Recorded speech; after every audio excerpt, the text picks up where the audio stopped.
dans 1 Samuel 18, si tu peux mettre les 4 premiers versets. Nous sommes dans l'école de l'amour. On en a déjà eu l'année dernière et là on recommence. Et je voudrais vous partager, vous donner un exemple, parce que j'ai été travailler toute cette semaine sur l'incarnation de ce que c'est que aime ton prochain comme toi-même. En fait, j'ai cherché, prié en disant comment on a besoin d'avoir une représentation concrète de ce que ça veut dire d'aimer son prochain comme soi-même. On a déjà vu le bon samaritain la semaine passée, mais je veux vous partager sur Jonathan. C'est rigolo parce que Hervé a parlé d'alliance. Et la Bible utilise strictement ce terme. Jonathan a aimé David comme son âme, comme lui-même. Et ça va nous donner un cadre dans lequel nous allons pratiquer ce que c'est qu'aimer son prochain comme soi-même. On est dans 1 Samuel 18. David vient de tuer Goliath. Et puis, il nous est dit, David avait achevé de parler à Saül. Et dès lors, l'âme de Jonathan fut attachée à l'âme de David, et Jonathan l'aima comme son âme. Pour que c'est du sens pour nous, on va voir la suite. Ce même jour, Saül retint David et ne le laissa pas retourner dans la maison de son père. Jonathan fit alliance avec David parce qu'il l'aimait comme son âme. En fait, aimer comme soi-même, aimer l'autre comme soi-même, va nous conduire à faire une alliance. Si tu aimes comme toi-même, il va se passer quelque chose. Il ôta le manteau qu'il portait pour le donner à David. Il lui donna ses vêtements, et même son épée, son arc et sa ceinture. Voilà les choses que concrètement Jonathan a faites pour démontrer, pour être très concret dans le fait qu'il aimait comme son âme. Je voudrais souligner une chose, pour aimer quelqu'un comme son âme, il faut déjà s'aimer soi-même. Si Jonathan ne s'aimait pas lui-même, si Jonathan n'avait pas de l'estime pour lui-même, si Jonathan n'était pas sécure avec la valeur qu'il avait, il n'aurait jamais pu faire ce qu'il a fait. La comparaison est simple, c'est son père Saül n'aimait pas David comme son âme. Parce que son attitude a été la jalousie, l'insécurité, la peur, la méchanceté. Quand on ne s'aime pas soi-même, écoutez bien, étudiez la parole de Dieu. Si vous étudiez Saül, vous verrez qu'il ne s'aimait pas. Il n'arrivait pas à aimer David que Dieu avait choisi parce qu'il n'avait pas de l'estime pour lui-même. Il n'avait pas de la sécurité. Quand Dieu l'appelle et veut l'établir roi, il est derrière les bagages. Il dit non, c'est pas moi, trouve-en un autre. Il est plein de complexes. Il manque d'amour, d'estime, de valeur de lui-même. David, quand il est choisi, à aucun moment on nous entend dire qu'il a des complexes. Pourquoi ? Parce qu'il a de la valeur. Parce qu'il a de l'estime pour lui-même. On ne peut pas aimer quelqu'un d'autre comme son âme, ou en tout cas comme Dieu voudrait qu'on le fasse, si on n'a pas de l'amour pour nous. Parce que ce qu'on va renvoyer, c'est la valeur que nous avons de nous-mêmes. Si je ne m'aime pas, si je n'ai pas d'estime pour moi, je ne peux pas aimer quelqu'un d'autre. Si je ne sais pas la valeur que Dieu détermine pour moi, l'estime qu'il a pour moi, il m'a acheté un grand prix, on l'a vu dimanche dernier. Mais je vais aller plus loin. En fait, à ce moment-là, Jonathan est le fils du roi. Il est un prince. La valeur qu'il avait, c'est qu'il a la valeur d'un prince. En vérité, si tu n'es pas un prince, tu ne peux pas aimer l'autre et le traiter comme un prince. Lui, fils de roi, héritier du trône, formé à être roi, dans toute l'histoire on le voit, il est vraiment appelé à être roi. Et il va prendre David pour l'aimer comme son âme et il va l'amener à la dimension à laquelle il est. Il traite David, il voit que c'est un roi lui-même. Alors il ne pouvait pas être deux rois. Et dans la capacité d'avoir de la valeur pour lui-même, je sais que je suis appelé à être roi. Peut-être que ce n'est pas pour être roi physiquement, mais il a l'estime, il a la valeur d'un roi. Et il traite David, qu'il discerne, il l'aime comme son âme, et il veut que David ait exactement les mêmes choses qu'il a. Donc, qu'est-ce qu'il fait ? Il le traite comme un roi. Il lui donne son manteau. Ça devait être un manteau de prince. C'est sûr. Jonathan, il ne se baladait pas. Tout le monde savait qu'il était appelé à être roi. Il y avait un signe distinctif que c'était un roi. Il avait la sécurité, l'assurance qu'il était roi. Et il voulait traiter David, le futur roi, comme un roi. Il voulait le traiter comme lui-même. Donc il prend son manteau distinctif, il se dépouille lui-même, il vient se dépouiller de lui, il vient le mettre sur quelqu'un d'autre. Waouh, waouh, waouh, waouh. Aimer comme soi-même, c'est traiter l'autre exactement comme nous. Il a traité David comme un roi. Pour cela, il s'est dépouillé. Pour cela, il s'est sacrifié. Il a renoncé. En fait, quand la Bible nous dit renoncez à vous-même, que le disciple qui veut suivre Jésus porte sa croix, il dit c'est dépouille-toi de toi-même, dépouille-toi de tes attributs, dépouille-toi de tes privilèges, d'accord, et partage-les à quelqu'un pour qu'il ait les mêmes privilèges que toi. Traite-le comme toi-même. Et à son égard, un regard qui va vouloir qu'il ait les mêmes privilèges que toi.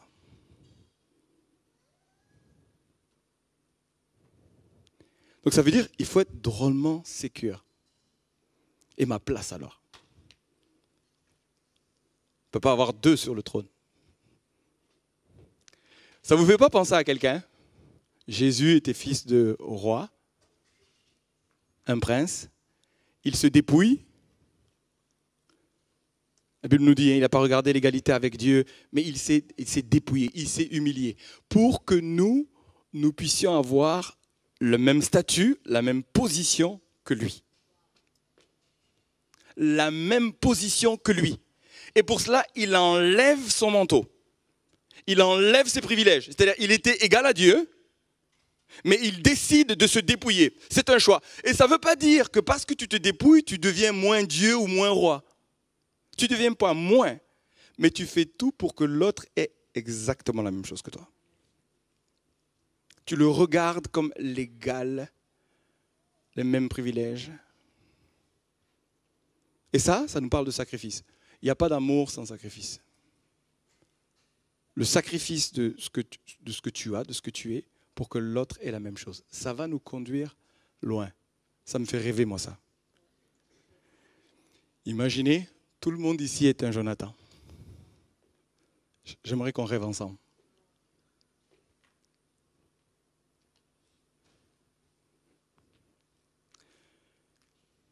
J'aimerais qu'on rêve ensemble. Tout le monde se traite comme Jonathan a traité David. David, à l'époque, je me demande même si Jonathan... Non, il ne pouvait pas savoir que c'était lui que Dieu avait choisi. Vous comprenez? C'est-à-dire que lui, il savait qu'il devait être le futur roi. Il ne pouvait pas savoir que c'était David. Mais il le voit, il discerne. Et il n'est pas en insécurité de dire, mais lui, il vient de tuer Goliath. Tout le monde est en train de chanter, David a tué ses 10 000. Mon père, il a tué que 10 000. Ouh là là, ça sent mauvais pour mon avenir. Il est en sécurité. Il dit, Dieu est là. Et il se met à l'aimer comme son âme au prix qu'il ne soit plus le futur roi. Parce qu'il ose dire à David, David, je sais qu'un jour tu seras roi. Je ne suis pas en insécurité avec ça. Je développe même une amitié. Je fais alliance avec toi. Tu seras roi et moi je serai juste à côté de toi. Vous savez, ça prend des Jonathan pour libérer des David. Ça prend des personnes qui ont décidé d'aimer l'autre comme son âme pour libérer des destinées. Quel est le manteau que tu vas donner? Quels sont les privilèges qui te sont propres que tu vas donner? De quoi tu es drapé, qui te protège, qui te sécurise, que tu vas donner à quelqu'un en disant, toi, je fais alliance avec toi, je vais te traiter comme mon âme. Un jour, si quelqu'un fait ça pour vous, vous allez être ému, brisé. Vous savez, en général, quand on fait ça, on peut produire chez l'autre un sentiment d'être en dette. Mais comment tu fais ça? Pourquoi tu fais ça? Mais non, je ne suis pas digne de cela. C'est trop. Tu me traites comme toi-même, mais c'est bizarre. Je ne me sens pas bien. Tu sais, on dit, quelle est la motivation qu'il y a derrière? Je pratique le commandement, aime ton prochain comme toi-même. Mais c'est concret. C'est concret.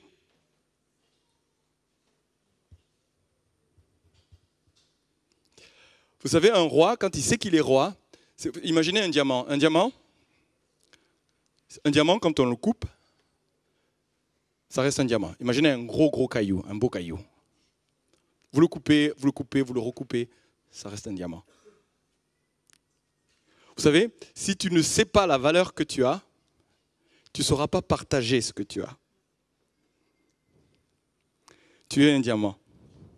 Tu as de la valeur. Jésus t'a valorisé au prix de son sang. Le Père t'a valorisé au prix de son sang. C'est à un grand prix que nous avons été rachetés. D'accord? Quand tu sais d'où tu viens, écoutez bien ce que je suis en train de dire. Quand ta valeur est déterminée parce que tu sais que tu es un diamant. Ce n'est pas parce que tu partages que tu es moins un diamant.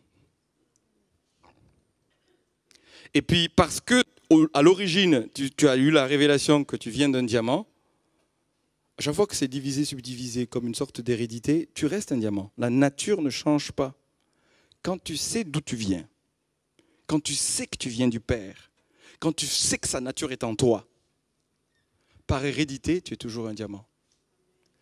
Vous savez, s'aimer soi-même, c'est de prendre conscience que je suis un diamant et que je viens d'un diamant. Et puis, par hérédité, le diamant reste diamant. Je suis un diamant. Ma valeur est que je suis un diamant. Pourquoi? Je sais d'où je viens. Vous savez, Jésus, dans Jean 13, à un moment donné, il s'en va pour mettre le comble à son amour. C'est-à-dire, il met le comble. On dit là, c'est le paroxysme. C'est la démonstration d'amour la plus forte. Il y a le verset 2 de Jean 13 nous dit, Jésus, sachant d'où il venait, sachant où il allait au Père, et que le Père avait tout remis entre ses mains, il fait quoi? Il met un linge autour de sa taille, il s'en va laver les pieds. Vous savez, quand tu sais d'où tu viens, quand tu sais que tu viens d'un diamant, et que tu as de la valeur, tu n'as pas peur de te dépouiller. Qu'est-ce qu'il a fait encore une fois, Jésus, à ce moment-là? Il a enlevé son manteau. Il s'est mis un linge, il s'est mis à laver les pieds. Il met le comble à son amour, il se dépouille. Pourquoi il arrive à faire ça? Parce qu'il a de l'amour pour lui-même. Parce qu'il sait la valeur qu'il a. Les gens qui ont de l'amour pour eux-mêmes, vous savez ce qu'ils font? Ils sont dans l'assurance pour servir. Ils sont dans la sécurité pour servir.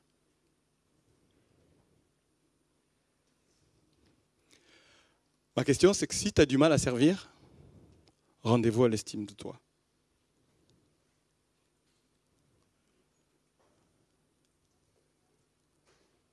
Plus tu sais la valeur que tu as, et alors c'est sûr que bibliquement, c'est un peu chaud cette affaire. S'aimer soi-même. Ben oui, aime ton prochain comme toi-même. Donc il faudrait quand même avoir un rendez-vous avec le fait de s'aimer. Est-ce que tu t'aimes? Une question bizarre. Hein? Alors, il ne s'agit pas de ça. Hein? Il ne s'agit pas de s'adorer. Il ne s'agit pas d'aimer notre moi corrompu. Mais il y a un moi à aimer. Écoutez bien ceci.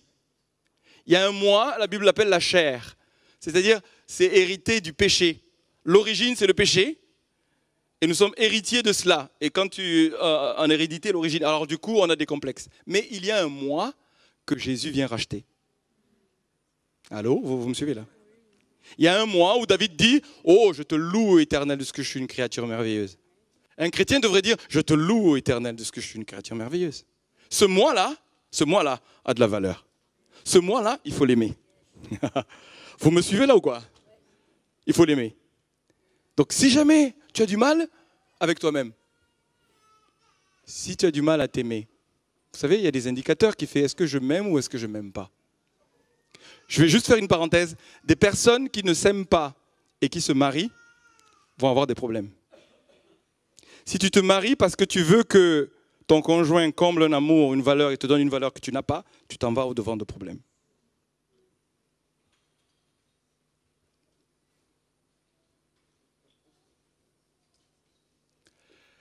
Si tu attends à ce que quelqu'un d'autre te donne de la valeur, tu t'en vas au-devant de problèmes. Tous nos problèmes sont liés au fait qu'on attend à ce que quelqu'un nous aime. Si tu t'aimes toi-même, tu es en mission pour aimer les autres. Si tu as la valeur que Dieu donne que tu n'as pas peur de te dépouiller. Tu n'as pas peur de te dépouiller. En général, quand on a peur de se dépouiller, c'est qu'on a un problème d'estime de soi. Du coup, est-ce que tu aimes bien passer du temps avec toi-même?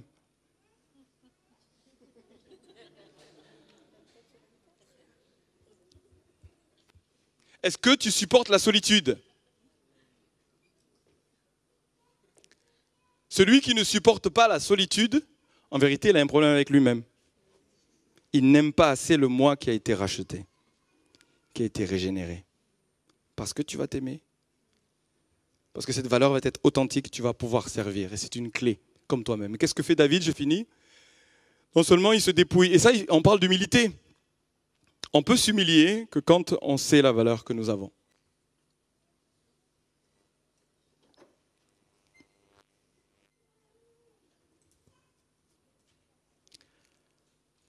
Jonathan fait alliance parce qu'il l'aimait comme son âme. Il ôte son manteau qu'il portait, il le donne à David. Mais il fait autre chose, il donne ses vêtements. Le manteau, c'est vraiment quelque chose d'une autorité. Je t'amène à mon niveau à mon statut. Le vêtement, c'est quelque chose qui concerne la manière de s'habiller. C'est deux choses différentes. Un manteau, c'était un manteau royal à ce moment-là. Un vêtement. Là, on parle des besoins fondamentaux. Hein. Le manger, le boire, le vêtement. Et puis l'épée et la ceinture. L'épée, il est en train de dire, vous savez, donc dans les vêtements, tes besoins sont mes besoins. Les besoins fondamentaux, là. Mes besoins sont tes besoins. Je t'amène exactement. C'est comme s'il lui ouvrait le frigo ou quelque chose de très intime. Sa garde-robe. Il partage. Aimer comme son âme. C'est ça. On a un exemple très concret. Quelqu'un à qui tu partages. Même avec Marilène, nous décidons chaque année d'avoir quelqu'un qui partage tout de nos vies dans la maison. Cette année, c'est Fanny. Et donc, elle est à la maison, elle a sa chambre, elle partage nos temps de famille, des questions, tout.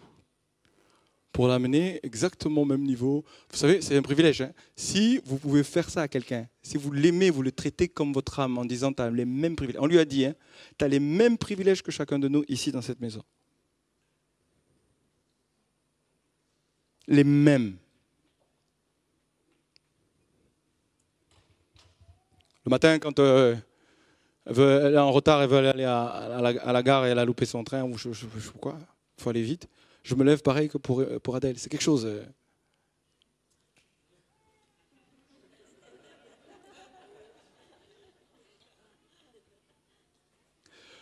David lui donne son épée. Il aime comme son âme. Pourquoi? Ça veut dire tes ennemis deviennent mes ennemis. Celui qui t'attaque, m'attaque. Tu es rentré dans mon cercle, tu es devenu mon frère, je t'aime comme moi-même. Si on parle mal de toi, gare à celui qui parle mal de toi. Vous savez, très souvent on a du mal, ouais, mais quand même on peut critiquer. Moi, ma femme, là, si tu viens me voir pour critiquer ma femme, il va y avoir un problème.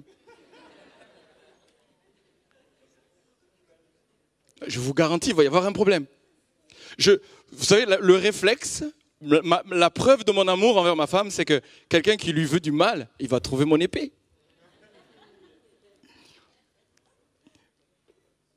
Quelqu'un que tu aimes, tu vas le défendre. Et souvent, je trouve qu'on est faible par des tas de principes qui ressembleraient à l'amour, mais ce n'est pas de l'amour. Tu parles mal de mon ami, là? Tu parles mal de mon âme. Tu es en train de me faire du mal à moi. Il n'en est pas question. Je vais réagir comme si c'était pour moi-même. Alors c'est sûr que si, quand on parle mal de toi, tu ne réagis pas, tu ne vas pas réagir pour quelqu'un d'autre. Mais réagis de la même manière que si c'était pour toi-même. Je veux vous dire, j'ai fait des progrès sur la susceptibilité, mais...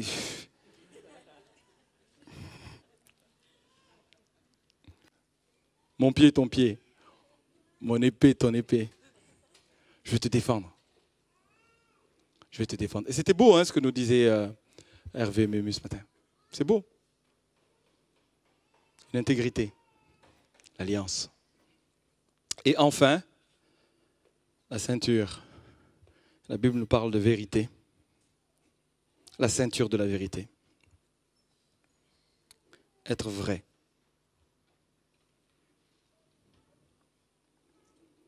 Être cohérent, c'est ce qui tient toute l'armure. Et c'est fort. Je finis avec ça parce qu'on a une suite, comme je vous ai dit, mais on commence cette école. Voyez là où on veut aller. On veut être très concret, pratique et on va rentrer dans les détails. J'ai eu que 20 minutes, il faut que je m'arrête là. Mais je voudrais vraiment insister sur le fait que l'humilité de Jonathan a capté la vérité de l'intention de Dieu. Il savait que Dieu ne l'appelait plus, lui, à être le successeur de son père. C'est quelque chose d'énorme. Cette vérité vient dans son cœur. Il aime David comme son âme. Il dit, mais si on le fait pour toi, c'est bon pour moi. Pas, je ne sais pas d'où est-ce que Jonathan est allé chercher ça avec un père comme Saül. Franchement, allez expliquer ça. Il lui dit, mais toi c'est ton ami, tu ne sais pas qui va prendre ta place. Bouge, fais quelque chose. Jonathan dit, non. La vérité, la révélation de Dieu, c'est lui, je le vois. Je sais la valeur que j'ai pas besoin d'avoir la place de David. David, j'ai fait alliance avec lui. Si c'est lui qui est roi, c'est pas mal. Je serai juste à ses côtés, tout va bien pour moi.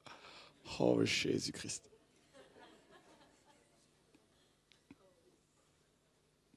Je serai à ton côté, moi, tu as besoin de moi, je suis là. Je suis là pour te servir. Il aime Jonathan, il aime David comme son âme. Comme son âme. Et cette vérité ne vient pas le bousculer ni l'insécuriser. Cette vérité à soi dit, le plan de Dieu pour moi c'est ça, très bien.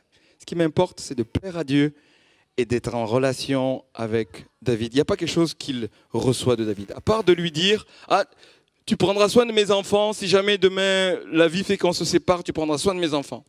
J'aime même ce que nous dit Ave en disant, mais prenez soin de mes enfants, je suis en confiance, en alliance.